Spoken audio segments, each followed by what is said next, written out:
temos um espaço da nossa grade reservado para programas infantis.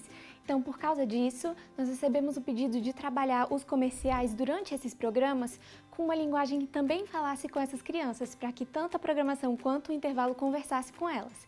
Então, há algum tempo nós já temos trabalhado nessa linha, nós já fizemos projetos anteriores, por exemplo, com músicas infantis, nós já fizemos um projeto com os personagens dos programas para as crianças, para elas conhecerem melhor os personagens da programação, e agora, nesse novo projeto, nós estamos trabalhando histórias da Bíblia para incentivar as crianças a conhecerem mais a Bíblia, estudarem mais a Bíblia e perceberem que a Bíblia tem muitas histórias legais.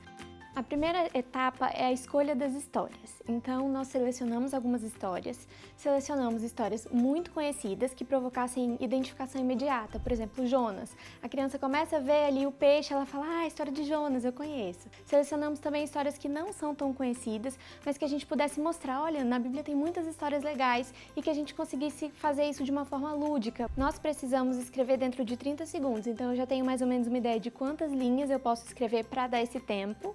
Depois nós passamos para o processo de desenho, e aí eu vou selecionar mais ou menos quantas etapas essa história vai ter, quantas imagens ele precisa ter, quantos cortes essa história pode ter, e aí a gente passa para o off, que tem uma pessoa que grava pra gente, e nós escolhemos fazer com uma voz infantil para que as crianças realmente tivessem identificação, como se uma criança estivesse contando para elas, conversando com a mesma linguagem delas.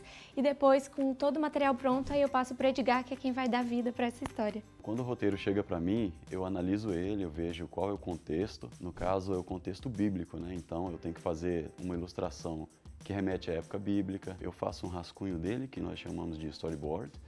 E depois, em seguida, baseado no storyboard, eu faço as animações de cena, né? Só que no caso desse projeto, a proposta dele é não só trazer a época bíblica, mas também você colocar um traço bem mais simples para identificar bastante com os desenhos que as crianças fazem, aquele traço de lápis de cor, pintado com giz de cera, para que as crianças possam se identificar e até se sentirem motivadas a desenharem também as suas próprias histórias bíblicas. E isso elas gostam muito. Então essa história que as crianças veem prontinha na TV, que demora 30 segundos, ela demora em torno de 15 dias para ficar pronta. A Novo Tempo tem como propósito levar a esperança para todas as pessoas que entram em contato com a nossa programação, sejam adultos, sejam crianças. A gente quer falar sobre essa mensagem de esperança que a gente tem com base na Bíblia, e fazer isso nos intervalos infantis é uma forma de também alcançar as crianças que estão nos assistindo. Então a nossa intenção é fazê-las conhecer melhor a Bíblia, estudar mais a Bíblia, não só os adultos, mas as crianças também.